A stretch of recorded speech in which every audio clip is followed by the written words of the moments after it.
This is Land of Havilah, 2 Kings 24. The Egyptians killed Josiah in battle, and Pharaoh Necho subjected Judah. He didn't allow Josiah's oldest son to remain as king, but made his second-born son king instead, 25-year-old Jehoiakim. A couple of notable things happened at this point that are only sketchy here in 2 Kings. For one thing, Jeremiah went into full swing. Jeremiah mentioned Jehoiakim 37 times by name. He preached Judah should repent. Failing that, Yahweh said he would bring in the Babylonians to lay waste to the land, Jeremiah 9:11 and chapter 20, verse 4. Yahweh told Jeremiah to stand and speak in the court of Yahweh's house and in all the cities of Judah. He said, quote, "It may be that they will listen, that I may relent from the evil which I intend to do to them," Jeremiah 26:3. But it wasn't to be. Jehoiakim did evil, and so did Judah. Also, verse 1, in his days, comment, in the days of Jehoiakim, still in verse 1, Nebuchadnezzar, king of Babylon, came up, and Jehoiakim became his servant 3 years. Comment, let's explain Babylon. That was both the name of a city and the name of an empire that grew out of that city. Babylon, the city, was on the lower Euphrates River in a region called Chaldea. The people native to the area were Chaldeans.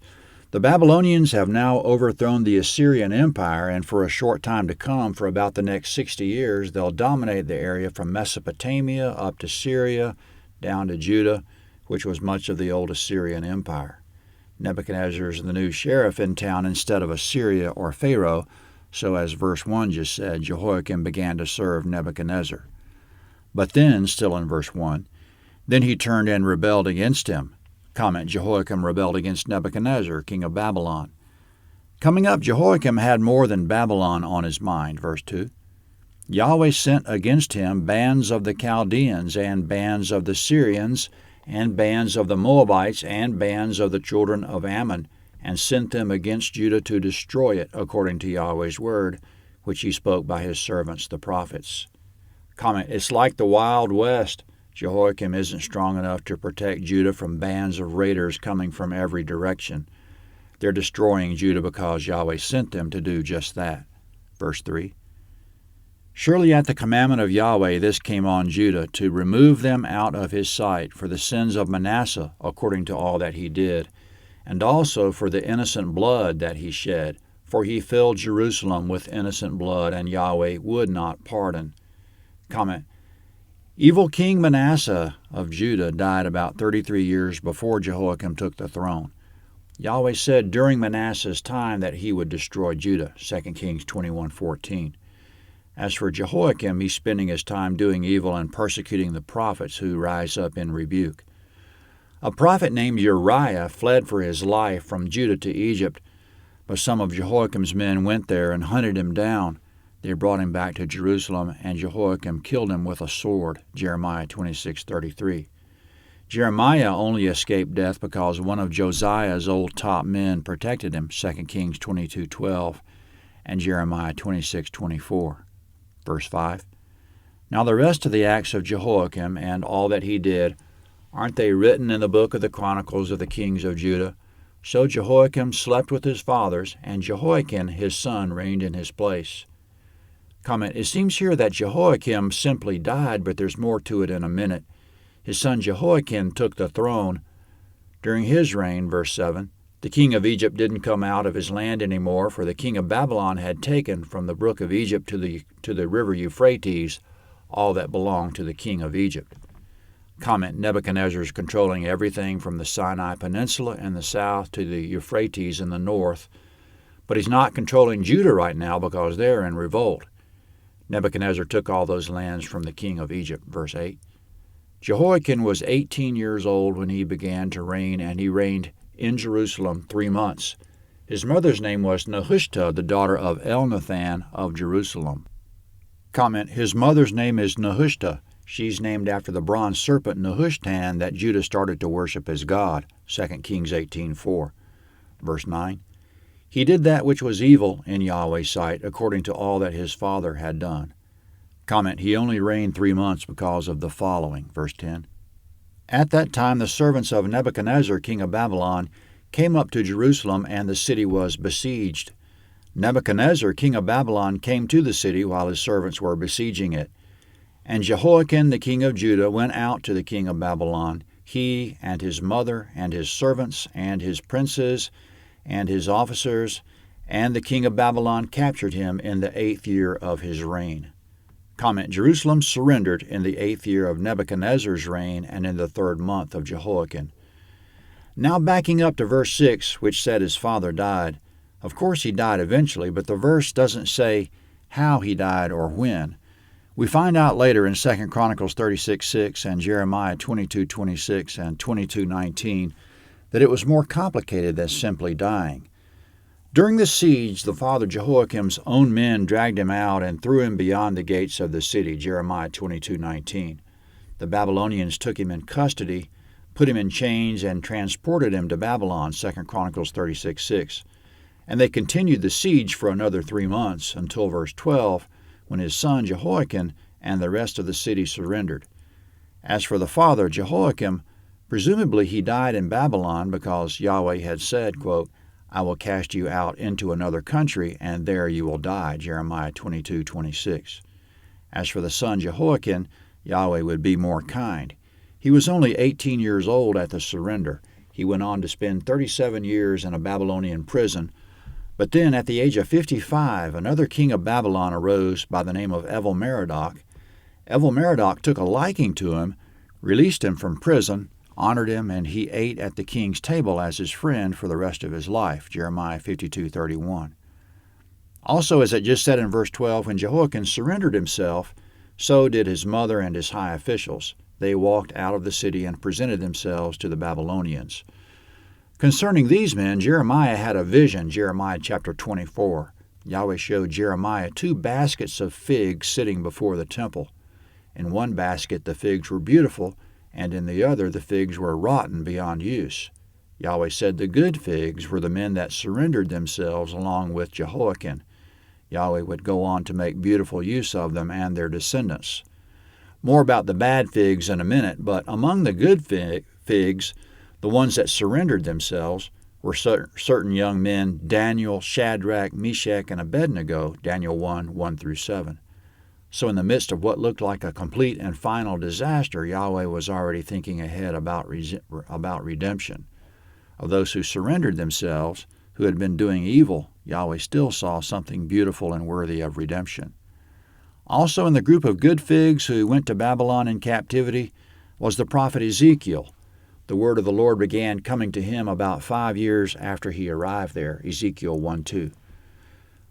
But back to the fall of Jerusalem, speaking of Nebuchadnezzar, verse 13, he carried out from there all the treasures of Yahweh's house and the treasures of the king's house, and cut in pieces all the vessels of gold which Solomon, king of Israel, had made in Yahweh's temple, as Yahweh had said. Comment: in the first generation after Solomon, Pharaoh came up and, quote, took away the treasures of Yahweh's house, 1 Kings 14:26. Then 2 generations after that, Asa the king took all the silver and gold that was left in the treasures of Yahweh's house and gave it to Hezekiah, king of Syria, 1 Kings 15:18. Then in a few more generations, King Joash took all the gold and the treasures of Yahweh's house and sent them to Hazael, king of Syria, 2 Kings 12:18. Then later, Joash, king of the northern kingdom, invaded Jerusalem and took all the gold and silver found in Yahweh's house, 2 Kings 14:14. Then Ahaz of Judah took the gold and silver from Yahweh's house and sent it to the king of Assyria, 2 Kings 16:8. Then Hezekiah did the same. He even cut the gold from the doors of the temple and gave it to the king of Assyria, 2 Kings 18:16.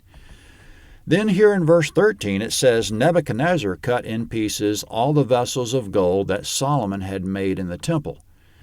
So how is it that Solomon's vessels survived all the looting?